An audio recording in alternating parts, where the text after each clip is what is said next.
Good evening, everybody, and welcome to LiRmedia.tv and to this edition of LiR Confidential. And our text line is 089 444 Councillor, I like saying that now, Councillor Ken Smollen. Are you used to it yet, Ken? Welcome to the programme. Thanks very much, Pat. No, I'm not used to being called councillor. And it's something I prefer not to be called. I prefer people to call me Ken because I'm not into these titles at all. Like, you know, even when, look, I spent 30 years as a guard and I didn't like people calling me guard either. I like to be called Ken, you know, because, you know, you deal with people and you're dealing with people on their level. Yes. And I would expect people to deal with me on the same level, you know, because people would be more comfortable dealing with somebody that they can call by their first name. You know, I hate this thing of Mr. and people would be calling. I always tell when somebody calls me Mr. or Council, I say, look, my name is Ken, and call me Ken. You know. Now you were elected obviously in the Tullamore. You're a Tullamore man, as we were saying before we came on here. Tullamore man. I am. Now, I spoke to you just 3 months ago, as we were saying before we came on. It's time absolutely flies. I couldn't believe just 3 months until I looked at the date we were speaking to you last year on the show, and we're delighted to have you again, Ken. Well, how do you find, on the council itself, how do you find trying to get a motion? How do you go about getting support for a motion, if you wanted to put a motion, you know, obviously to bring up something at the council? How do you find it? Well, so far I brought a few motions to the council, and so far I've had no problems with that because they have been popular enough motions. The last one I brought was last week in relation to the soldiers in Jadotville that were involved in the siege of Jadotville in the Congo in 1961. And all of those, so there was 32 of those soldiers recommended by their commanding officer, Commandant Pat Quinlan, for medals, and they never received the medals. And it was just a motion that I had with Offaly County Council, calling on the government to actually give those people their medals, because of those 32, there are only 8 alive. So I think it's well past time that they were brave men. And I had never seen the film until a few weeks ago, and I saw the film. There's this film called The Siege of Jadotville. And you know, they were extremely brave men, what they did, and they were up against forces.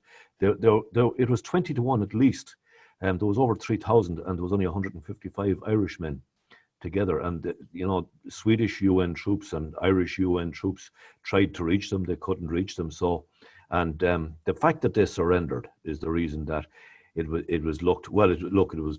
probably the main reason, and that they didn't get their medals. It was frowned upon, and they were made to feel similar to what the soldiers that fought in World War I were made to feel. They were made to feel ashamed, and they couldn't talk about it. And there's only 8 of those men still alive, and you know there was a warplane attacking them as well. There was mercenaries, and you know it was an unbelievable challenge that they faced, and none of them were killed. You know, whereas there was, you know. It's probably not a thing to brag about or to boast about, but they inflicted a lot of casualties on the enemy. There was 300 of the enemy killed, and there was up to 1,000 of them injured, whereas not one Irish soldier was killed. A few were injured, all right, but they carried out unbelievably brave deeds out there, and they were never recognized for it. You know, and that's why I was asked by a few soldiers, would I bring a motion like that to Offaly County Council? And I did, and it did receive overwhelming support. A similar motion was brought before Westmeath County Council last week as well, and one in Waterford, and they have all been supported. So look, I can only hope that these men are granted their medals, because there's only 8 of them alive. So, you know. Yes. Now, the thing about Jadotville, of course, for people that weren't around at the time, as you said, they surrendered to save their lives, not because they were cowards or anything, as you said rightly. Well, absolutely, they had run out of ammunition. With that, Ken. Yeah, they had run out of ammunition. I joined the army in 1969, and my drill sergeant had been in the Congo. Now he hadn't been at Jadotville, but he had been around the same time as the Naimba ambush, you know. that time in the Congo. But it was Yeah, heroics for the Irish troops, and they have handled themselves with extreme admiration yeah, throughout there, the way they behaved, and also the continuation of that out in the Middle East around the yeah, Lebanon. They have yeah, the highest regard, because I was over in Israel myself, and the very minute I mentioned Irish to the lads I was having coffee with, the natives, Israelis, yeah, all absolutely the blue helmets. They yeah, associated the blue helmets with yeah. Ireland, which is incredible. Ah, But you're yeah, right. That's this of is course it is. Yeah, this is a desperate injustice that's being done. it's a terrible injustice. You We'll know, have to call it for what it is, you know. exactly. Well, those men not only had to run out of ammunition, but they had run out of drinking water as well. And they received drinking water in empty petrol cans, but they couldn't drink it because there was petrol that was in those cans. So, you know, the commanding officer, the men themselves were prepared to fight on. But fight on with what? I think they were prepared to go hand to hand combat because they had no weapons left. You know, they were extremely brave men and they were very professional in what they were doing. They And were there was no absolutely, other alternative but absolutely. to surrender. Those men would have been wiped out if they hadn't surrendered. So that motion on it in Offaly County Council, Yeah, that I assumed that got all party support. it did. It got overwhelming support. No, it got overwhelming support from those that were left in the council chamber at the time, and that's an issue that I have with these council meetings. That you know, not every councillor stays until the very end. They stay until the issue or problem or subject that they're interested in is dealt with, and then they get up and leave. Whereas you know, that shows disrespect not only to the people at the meeting, but it shows disrespect to the people that actually the people of Offaly. You know, there was only 11 councillors left out of 19 in the room at that Yeah, stage, but it did get overwhelming support. You know, that's good. so, and I find that other motions. You know, I brought a motion to the council in relation to antisocial behaviour in Offaly. Now, I presume that look, we all know that antisocial behaviour is widespread throughout the country, and there's a major drugs problem as well, which is really not spoken enough about. No, As far as I'm concerned, the government tried to hush this and to speak as little as possible about it. But it's a major problem. It's a pandemic as far as I'm concerned. There are so many young and old people involved in drugs, taking drugs now, and you know, it's causing deaths right throughout the country, and it's a huge trade. It's a huge profitable trade for so many people, and it's in every housing estate in the country. And in Offaly, it's a problem in a few housing estates, and it's time that, as far as I'm concerned, that the council dealt with this. It's also time that the Gardaí dealt with it, because you know, a young man, 18-year-old man, was severely injured only a few weeks ago in the Tullamore area, and he was so severely injured that he will never walk again, and that's all as a result of the drugs trade, even though he wasn't dealing in drugs himself.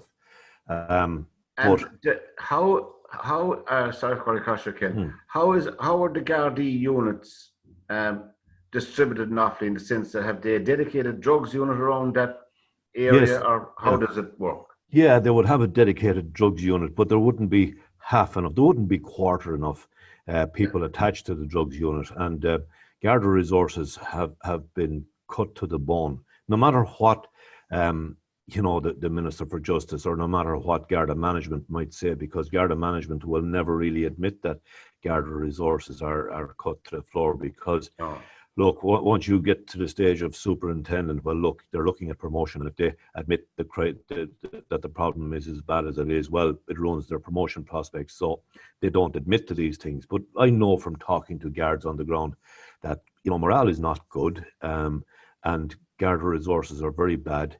And you know, you do need more units like the Armed Response Unit to deal with problems like this. Like, it's only last week that a house in Tullamore was shot up. Now, if that happened 6 months ago, it would make the headlines. But it happened, and very few people know about it. But there was actually shots fired at a house. And then, you know, just around the corner from that, another house was targeted as well. All the windows were broken, front windows were broken, and a car outside it, the windows were smashed in that as well. But you know, this is becoming the norm, and we have to put a stop to it before it actually gets worse. Because I've no doubt that if we don't put a stop to this, people are going to die. And in Tullamore, it's been a few years since I was there, and I just passed through it. But in Tullamore itself, is there CCTV there There is CCTV in the there. town? There is, but it's, you know, there's not enough CCTV at all there. Just the same as there isn't Yeah. in most towns. Some of the estates don't have it, and anything that is there, it really is inadequate. It's not fit for purpose at all. You know, Yeah. we are getting to the stage where you probably do need CCTV. Uh, uh, you know, at almost every corner, because things are so dangerous now. And like when I say that there are people um, living in fear and people are prisoners in their own homes, I know people who will not come outside the front door. Their children are being targeted. Children are being targeted to sell drugs for these people, or to carry drugs and to deliver them. And if the children as young as 10 years old don't do that, well, then the house is targeted. Windows are either broken, or there's graffiti put on the walls, or I know. of the It's house or the front wall. You know, it's terrible intimidation, and people are suffering this in silence. And I have been banging on this door for the last 4 or 5, 6 months or so, and I will continue to do it at the next council meeting as well. and Hmm, you brought that up at yeah, the council meeting yeah, about antisocial behaviour. What yeah. kind of debate ensued? Was there an acknowledgement that there is a problem? Because sometimes that's a difficult thing to get people to admit to. You see, Pat, the political people and council people, officials in the council, would talk about things like stakeholders. Now, stakeholders to me is only a word that means nothing, really. You Yes, know, they'll talk about bringing all the stakeholders in to together. discuss these problems, and you're talking about TUSLA, that many people don't trust that organization, but you're talking about organizing events in different housing estates, like there was recently last week or 2 weeks ago, and I had nothing to do with it because I didn't agree with it. I just knew it was just a cover up to show that the council were doing something about it. They brought in two tents, and they were doing face painting and stuff like that. And then they were talking about sporting activities. They actually talked about library services and giving some of these people free library cards and access to the libraries. Like, if you have hardened drug dealers, they don't give a damn about the libraries. Their children don't give a damn about It's libraries. free anyway to join the library. Yeah, it's free, but you know, they'll be talking about different things, as in picking them up and bringing them to the library. Like, it's crazy stuff. That is not Nonsense. what needs to be done, because a lot of these people are vicious, and you're not going to, you know, give them a book and they'll read it. Like, that just is crazy. It just goes to show, as far as I'm concerned, how far out of touch some of these council officials and other county councillors are, because they will fall for this and they'll go along with this, and the problem will just continue to worsen. It does need severe action. It needs action by the Gardaí, but it also needs action by the county councils, who are prepared to take legal proceedings for eviction from houses if the full family is involved in the antisocial behaviour, or for Exactly. exclusion orders against particular offenders. You know, because look, we all know too that there are innocent mothers and fathers and innocent families living in houses where there might be one thug living in there and maybe one drug dealer. It's time to get him out of there, him Yes. or her, Yes. whichever it is. Get them out of there, because they cause absolute mayhem, not only for their neighbours but for the whole estate. They cause terrible anxiety for elderly people as well, in particular. It's just shocking what's being done. And a bugbear of mine, Ken, I don't know about you, a bugbear of mine is this. When I hear discussions about antisocial behaviour and drug pushing, the next sentence invariably is always, he came from a deprived area. Now, to me, that is saying we can do nothing about it. Yeah, The reason the area is deprived is because invariably the politicians are making that point, is it is as a result of their social policies or failed social policies. Would you think I, that? I totally agree. You know, I visit a number of families every single day, and invariably I would be in some housing estates in different towns throughout the Midlands region, not only Offaly, Yeah, but in Westmeath and Roscommon, in Longford, and Laois. But I would visit and I know by looking at young children that in these estates, I just know that these young children will end up on social welfare themselves. They will end up in social housing if they're lucky. Their parents will say what a lot of parents say or what a lot of their parents said to them is, once you're 18, I'm bringing you to the county council. We're going to put you on the housing list. Now, that's not saying a whole lot for a parent who would say, you know, the ambition that they have for their children is to get on the council list and get into social housing and then go on the dole, because that's what we did, that's what our parents did, that's what your brothers and sisters did. Education is the key as far as I'm concerned. We need to provide better education facilities. You know, Don O'Malley brought in free second level education. We need to be looking at, and I know it's very aspirational, but we need to look at a situation or how we can drive towards a situation where third level education is free and where every child has the same access to third level education. absolutely. And another thing I miss out of the education system, I'm showing my age here, I think they were a terrible loss, was the old vocational schools. Yeah, I agree Where fully. in secondary school now, in the second level education, all the discussion from the time they go in the door till they go out is university, university, and points and points and points. Yeah, Whereas in the vocational school, you have very talented people, men and women, young boys and mm. girls, who are very talented artistically and with their hands. And these were catered for in the vocational school sector, for the want of Yeah, a better word. I agree fully. You know, where are our future carpenters? Where are our future Yeah. builders? Where are our future plumbers or our electricians? You know, and Where these are they? people, yeah, where are they? And where, you know, we know that the government uses the excuse that, you know, it's impossible for county councils to build houses now because all of our builders emigrated. All of the people with experience emigrated Yeah. back after 2008, 2010. You know, surely we can actually train more youngsters into how to do to have these skills. I know. You know, it doesn't make sense. But no, you're right about vocational schools. You know, they were hands-on, and Where? so some fantastic people came from Oh, absolutely. vocational schools. You Oh, know, I remember and it, loads of people in my year, my class. They went to the vocational schools, and they're fantastic. And most of them I know of that are still knocking around in the local are self-employed. They have their own yeah, businesses. yeah, exactly, Fantastically well. exactly.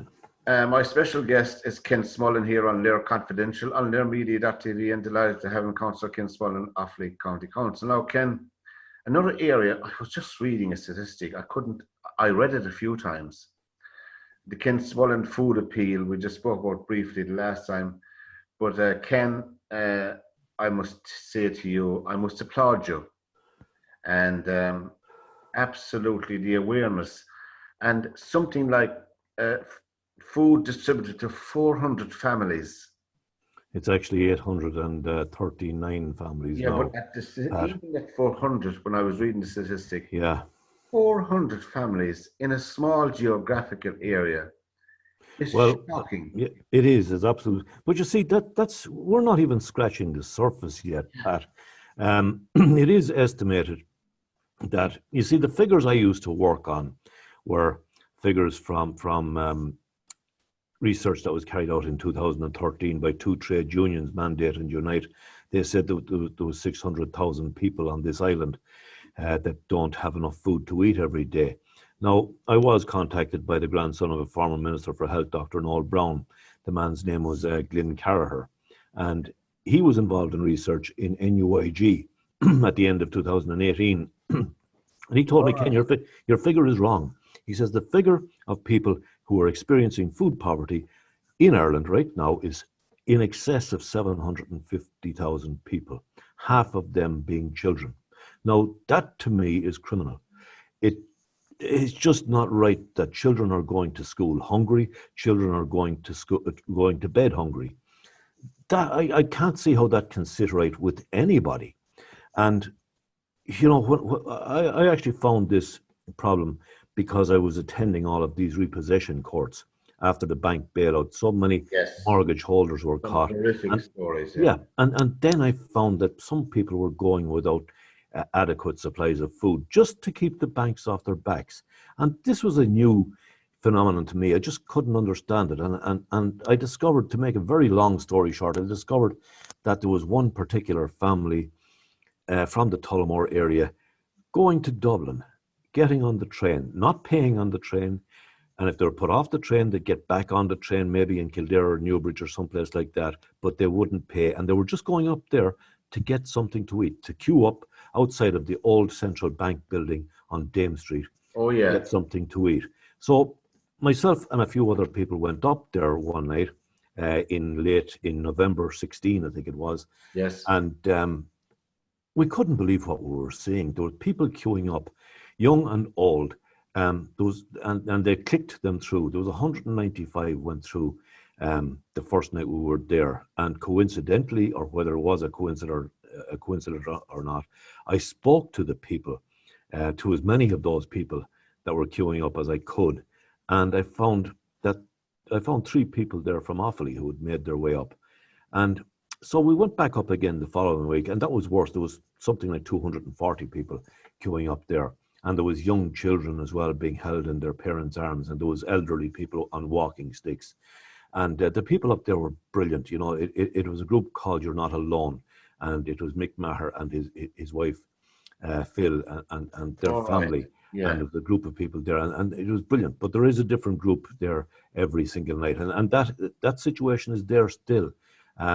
Because the situation, as far as I'm concerned, has worsened than it was then. But we were asked then, have you seen what's happening on O'Connell Street? And we didn't know what they were talking about. So we went down to O'Connell Street, and they were clicking them through as well. And there was up to 400 people queuing up close to the GPO Yeah. just to get food. And I just thought, Jesus, we know nothing about this. You'll never see this on RTE or TV3 News. You'll never hear about No. it on the radio. No. But there's so many people back home that will not be able to make their way to the larger centres, such as Dublin, Cork, Limerick, Cork, or Galway, or whatever. So we decided to look for those people at home. And the reason it was called the Ken Smollen Food Appeal was because the only person that they would have to contact was me.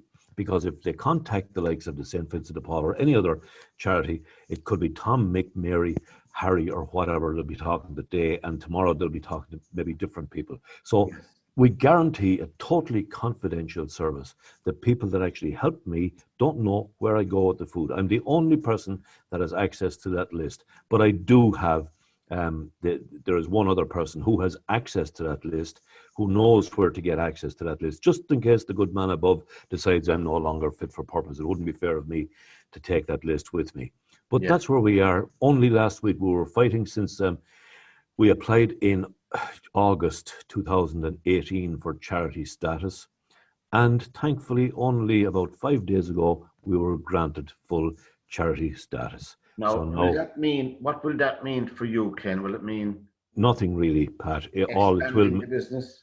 All it will really mean is that I won't have to be worried about not that I was too worried about it anyway, but I was getting letters from the charities regulator threatening to prosecute me and telling me that on conviction I could be fined up to €300,000 and or up to 10 years in prison for feeding people, Oh, and for acting as like a charity. So, and I got one of those letters as recent, well, maybe it could be a year ago now. But I was not going to stop. I simply was not going to stop. And I'd say they were hoping that I was going to go away. I was not going to go away. And as when you talk about expanding it, the only way I would expand it is if when I get more families contacting me, or when I get uh, organizations that contact me as well. We'd say there's a lot of family resource centers contact me now when they Yes. know that there's people out there that need help. There are other organizations that contact me when they know But you people know, need help. Ken, I think sometimes the easiest thing to do is to be critical of everything and everybody. But what what I cannot understand is this: kids going to national school. I'm not saying secondary school. Kids going to national school hungry every morning. Yeah. The teachers surely can see that Some teachers are very good, Pat. every day, and so Mm, therefore, I know there's only so much anybody can do. Obviously, yeah, I know that they don't want to be interfering. I know that as well. But yeah. surely, it's just children's health and well-being is Well, super you see, any embarrassment. well, you see, Pat. Some teachers are very good in that respect. They can spot these children that they know probably haven't had a breakfast, and they look after them. Some of these teachers look after them. No, there are probably other teachers that don't take that much interest in it. But one of the major problems is that parents are so embarrassed about this situation. They feel so ashamed that they're asking their children not to let on that they had no breakfast that morning. And of course, the children will do as mommy or daddy has asked, and they won't say it to anybody. And if the teacher says, "Did you get something to eat?" the child will say yes, even though just because they're trying to protect mommy or daddy, because they feel mommy or daddy's embarrassment as well. It's a very tricky situation, and every day I learn something new about this whole thing. Mm. And I know that I have learned nothing really about it yet. It's something that I've only known about for the last 4 years, we'll say. Um, but I find something different about it every single day. Find new levels of embarrassment, new levels of shame. Some of the people that I'm calling to won't even let me know, even though I know them for the last couple of years. They won't let me know how bad things are. They'll tell me that things are not that bad, and they'll tell me, "Oh, look, Ken, bring that food to somebody else. They'll need it worse." But I know that they have had nothing to eat today or yesterday. You know, And around Tullamore, there's a couple of secondary schools. there is, yeah. And do they have provision for hot meals in the schools? They do, but you see, children have to go in and bring their €2 in. So you're going to get children that, Or €2 every day? yeah, it would, yeah, it's not free. That's ten Um, euros a week. yeah, and no, like I can't be guaranteed or can't be sure of that, but I think it is €2. But even if it's €1, you're going to have a hell of a lot of kids that will go in. Oh, I forgot my money today, um, or and it's not every child that will use that facility. Um, every primary school out there is not a DESH school, so we have to work towards a situation where all of these schools are DESH schools, where food is available for these children, because no child is going to learn properly on an empty stomach. No. And a lot of these children are going to school as well. And once they get to school, especially in the winter, it's the first place they feel warmth because they have been in a cold house all night. Yeah. One of the places I noticed that was at election time 4 years ago. I remember knocking on doors, and there was people opening doors, and there was no blast of heat coming out of the house, and that was in January. And there were a lot of people wearing coats, and that's one of the things that I noticed as well, and I still notice it during the winter time, especially, is the amount of people wearing coats inside the house. Yeah. That That's a means, sure sign. yeah, and you That's don't, one of the signs. yeah, and if it's And very in cold America, out, of course, it's mhm, some of the schools. There's been plenty of articles around where children who line up for their food, and if they don't have their money, or if they owe money, they won't be given their food. yeah, I think that's absolutely Taken criminal. off them and put into the bin, I think it's shocking. which is Uh, shocking. yeah, I think it's desperate. And you know something, Pat, and it's terrible. And I feel, look, in Offaly we had a vote on the property tax last Monday. Yeah, Now, it was increased by 15% I read that. 15%. last last year. No, the con is we're not looking for an increase this year. We just want to maintain it at last year's rate. The fact is that property tax can ever only be increased by 15% from the base rate of 0.18% of the value of your home. In other words, and it goes back to that base rate once the 12-month period is up. Yeah. So in other words, if the council officials, council management wants councils or councillors to vote to retain last year's 15% increase, it means that they want councillors to vote for another 15% increase. Councillors will get away with this with some people by saying, we didn't vote for an increase, we just kept it at last year's rate. But that's the con there.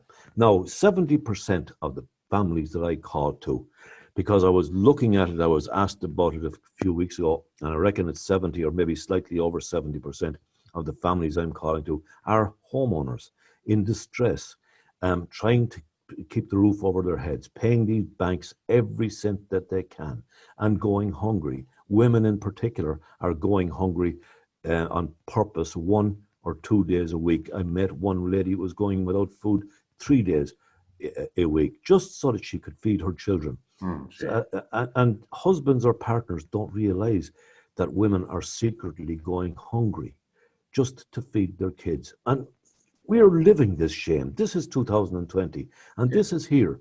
And I'm only getting to 839 families right now. That is not even scratching the surface. It is estimated that all those families are in a radius of where you live. Yeah, it's Offaly and its surrounding counties. Now there are 8 counties in total. But it is estimated. And as you said, you're possibly just barely scratching the surface, which is a savage indictment. Well, Pat, it is estimated that in Offaly and its surrounding counties, that there are over 100,000 people experiencing food poverty. You can exactly from the figures that. Yeah. So therefore, I'm not even scratching the surface. And the problem is, I will never get to most of the people because they will never contact me. They'll contact nobody. I haven't looked into the local property tax myself, but is there any derogation given? You see, there isn't. No, not to homeowners. No, because if you have a property, then you owe the property tax. It's as simple as that. I disagree with a property tax on a family home. If you have a house for investment, or if you have a holiday home, well, by all means, that should be. Yeah, there should be a property, but there shouldn't be a property tax on your family home because you've already paid for the house, or you're still paying a mortgage for it. No, people in social housing don't pay a property tax because they're exempt from that. And it causes a huge divide between people. Off the top of your head, you probably don't. I should have asked you this beforehand before we came on here. How much does Offaly County Council, the income from the property tax, is that figure given in the accounts of the council? I couldn't tell you exactly what it is, Pat, but I do know what they're spending. Yeah, I know that they're spending it locally. Now it's being spent on town and village renewal schemes. Now, look, the work that was done in Tullamore last year, yes, the town looks very well, but at the same time, businesses are failing left, right, and centre. Tullamore, look, I might be biased in saying it, but I don't think I am. I think the evidence and the proof was there that 20 years ago, Tullamore was the best town in the Midlands. It was ahead of Athlone, it was ahead of Mullingar, it was ahead of... Very busy, very busy. Yeah. And Tullamore now is lagging behind those 3 towns. And there is no sign of any recovery for Tullamore. And look, there's not going to be a sign of a recovery for any town now after COVID-19. Yeah. Recently, how did that come about recently, without getting too political about it? The lockdown of County Offaly. Now, from afar, from down here in Limerick, now I don't know all the ins and outs of the reason why, but certainly one of the main reasons for it was the meat factory. Yeah, there was a And why meat did they plant. lock down the whole bloody place? Well, it wasn't right what happened there, insofar as there were people that tested positive in that meat plant, and that meat plant remained open. And I kicked up over that, and a lot of people, local people, they said that I Yes. was responsible for closing that meat plant. But it was only right, and to show solidarity with the people of the town, that they should close their doors. And they did so for 2 weeks. We're all hurting over this, and meat plants definitely need investigation once this COVID-19 crisis or pandemic or whatever it is over. But maybe it should happen sooner than that, because people are working very closely with each other, and then they're going out into the community, they're going home, and it's very easy to see how this thing is actually spreading. Yeah. Not only is meat plants, it's kids going to school. It's very easy to say put these youngsters into different bubbles and put them together, and there's only 4 or 5 of them together. Yeah. But once they walk outside the gate of the school, well, once they go into the playground, that doesn't matter. No. They're gathering around Right. together, Right. and then they're going home, and they're going home to their parents and their grandparents. So and then we'll ask, how is this thing spreading? They closed the pubs. I know a lot of people would say the pubs should have remained closed. As far as I'm concerned, they should have opened the pubs where this thing could have been regulated, and they should have banned house parties. They should have banned major amounts of people gathering in housing estates or at parties or whatever. Let them go to where this thing can be controlled, and that was in the pubs. And if a pub didn't do its job properly, close it down. And Ken, the GA matches, particularly because Offaly is still a good GA county, down here up to recently, there was nobody allowed at GA matches, but yet you could drive across the border to any Offaly hurling and football matches. Yeah, look, Pat, the rules and regulations and the recommendations are so confusing. And people do not know what they are. Like, you ask me what they are, I haven't a bloody clue what they are, because they change from day to day and week to week.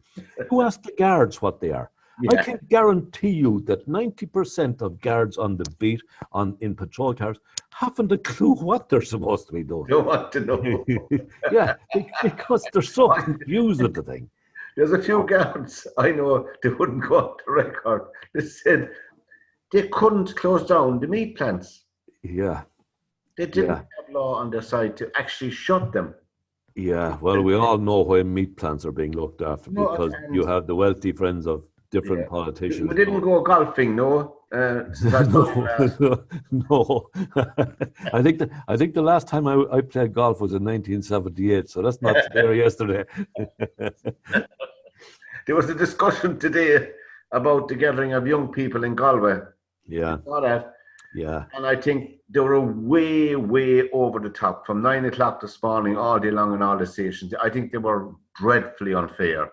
People were saying they should be jailed, they should be locked up. And I sent in a text to one of the stations saying, what about the inquiry into the Clifton golf house? Is that concluded yet? Exactly, yeah. I looked at that thing down in Clifton. There's a huge amount of questions that probably haven't been asked officially about that in relation to certain people that were there. We all know that this judge, was there, and what's going to happen with him. There's another judge looking into the behaviour of that judge. Yeah, exactly. Like, it doesn't make sense. But then again, you had the likes of Brian Hayes there, and he had his friends in the vulture funds. They were also there. Like, why were they there, and why were they mixed up with a lot of politicians? There are a lot of questions to be answered there, Pat. But these questions won't be asked officially and in official quarters. But surely our public service broadcaster has a role in investigating these kind of things and highlighting for the general public. Yeah, I fully agree. Like, we'd say a lot of questions should have been asked by a lot of TDs. that weren't asked, because they're mixed up with these people too. I don't trust this system, Pat. I never did. And just because I got elected as a county councillor doesn't mean that I'm going to change in any way. I'm not going to change in any way. I don't trust government figures. I don't trust CEO figures, No. or sorry, CSO figures. I don't trust any figures that the government release. You were talking about Tullamore and the COVID-19 thing. You know, it was the figure for Tullamore between June 8th and August 8th was 8 people tested positive for COVID-19. Now, that meat plant in Tullamore happened during that time. There were 9 people tested positive for that in the meat plant alone. And they gave the official figure for Tullamore as being 8. Now, I do know that there was relatives of at least one of those people contacted COVID-19 as well. I know that from that meat plant, there were 11 positive results, even though the official result figures was 8. So that's just a small example. And what drives me mad about the way they report the figures is they say there's 8 cases in Tullamore, right? Yeah. But that's it. They never say how many of them are sick, how many of them are out of work, how many of them are in hospital, how many of them are in intensive care. They don't give a breakdown. Yeah, and that's the problem. People don't trust these figures, and you can see that's why there's skepticism about. Yeah, there's terrible skepticism. No, I see that they're trying to correct it now by allowing people to talk and tell their stories, and maybe it's a bit late now in the day because people think that they're being manipulated now. But in relation to that, I do know that there is one paramedic, and she wrote about her story on Facebook today, and she's in Tullamore, and she dealt with a COVID patient, and she found herself in the emergency care unit herself, and it was very touch and go with her for the last week or so, and thankfully she appears to be recovering from it now, but she's still very ill. But she's only a young lady, and she didn't realize that the patient she was picking up had COVID-19. That patient died. All right. And she contracted COVID-19 from that patient only about 3 weeks ago, and it almost took her life as well. And she's a young mother herself. And would she be under 40? Oh, she is. Yeah, she's on. She wrote her story on Facebook there. It's there for the public to see. It's Paula King Delaney is the lady's name. She wrote her full story there, and today it's on Facebook. And before we conclude, Ken, I'm just thinking, are there people? I'm even afraid to ask because I've seen one or two around Shannon where I live myself on the road out. Are there people living in tents and sleeping in their cars around Tullamore? Now, I do know that there are, as regards cars, I haven't come across anybody in a car for the last year or so. Good. But that's not to say they're there. Yeah. They're not there, because the people I found sleeping in cars 2-3 years ago, they did not want me to know that they were there, and they didn't want me searching for them. They did not. They were disappointed when I found them there, and I had to promise them that I would tell nobody where they were, and which I have never told. Not a soul have I told where they were. Absolutely. But I do know that there are people in tents. Now, I often get calls from people that are worried about somebody that's out on the streets at night. And even as a county councillor, the only thing that I can do is contact the Simon community. And the Simon community will arrive with a tent and with a sleeping bag and with food that the people can actually eat, fresh food, because I can't provide fresh food for them to eat, and tell them to find a field somewhere or along the bank of a river or under a tree somewhere, set up your tent there and sleep. That to me, again, is criminal. There is no emergency accommodation for people like that. No.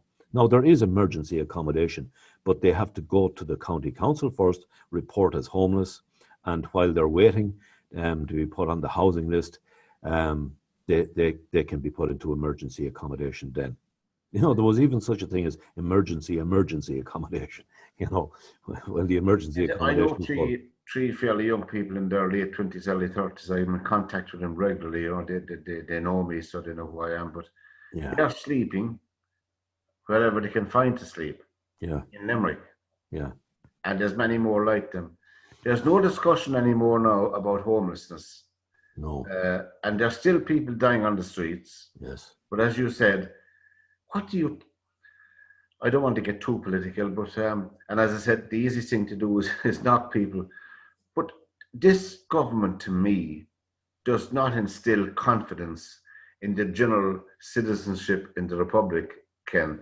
What about you? no. The problem, Pat, is that the people most affected are the people who tend not to vote. The people who are looked after well, if there is an announcement of 4.1 million, like there was yesterday, for investment into libraries. Now we all know that education is the key, and that reading and writing is important. But when you have people that can't eat, have no food to eat, priorities would tell me that that 4.1 million euros should have been used in a better way. We have libraries right now.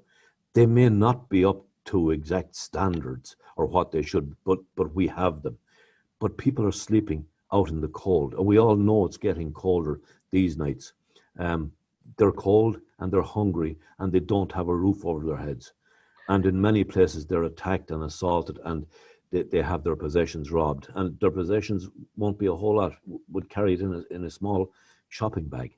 And we have to get our priorities right. And as regards having faith in the government, I have none, absolute none. But I don't see an alternative there. Don't talk to me with Sinn Féin. As far as I'm concerned, they're just part of the clique.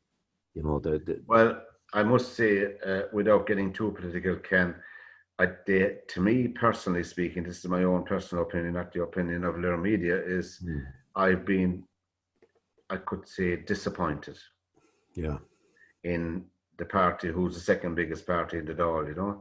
They yeah. haven't been as impactful as I expected them to be, despite their disappointment not getting into government.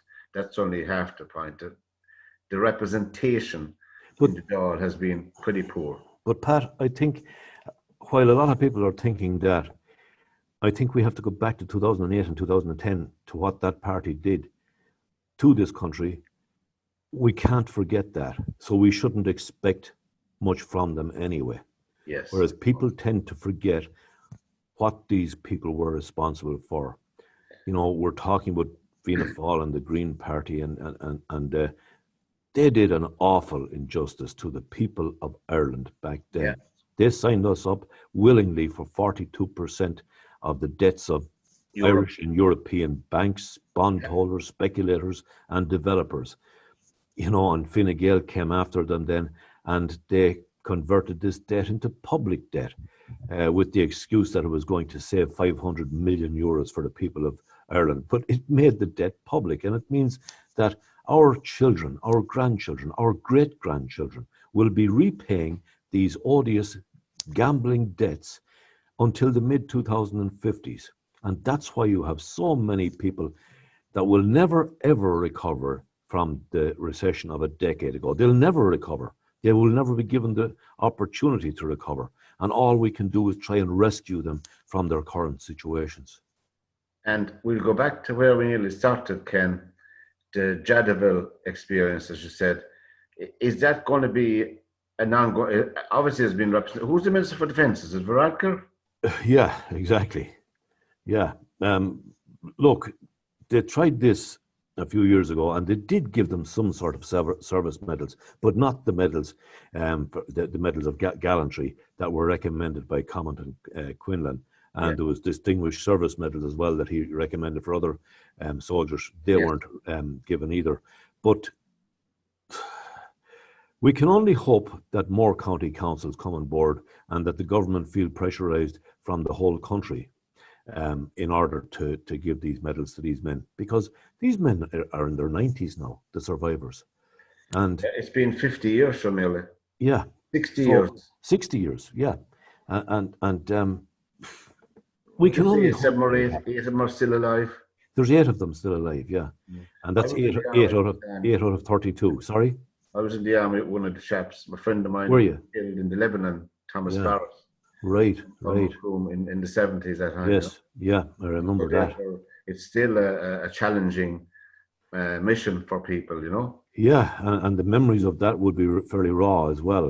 But so, Ken, I'll tell you one thing: you're some man, some operator, and Well, I can only we're tell you, Pat, sounding that like a mutual admiration society. But I genuinely believe that if we had more people to the caliber of you on councils, we'd have a more humane face and maybe a little less hungry children and a little less poverty, a little less coldness in society today. And I'm delighted that you took the time out and from your busy schedule to join us here on LiR Confidential on LiR Media. So, Ken, thank you very much for being well, with us. well, thank you very much, Pat, and I will return the compliment. I really appreciate your kind words there. But without decent journalists and reporters just like you, the likes of me, will get nowhere. We need people like you standing with us. Well, Ken, thank you very much, and Thanks very much, Pat. we'll send you the link and come in if you're around Yeah, for us, you know. But I for this certainly will. edition from LiR Confidential and LiR Media TV, thank you, Ken, and goodbye. Thanks, Pat.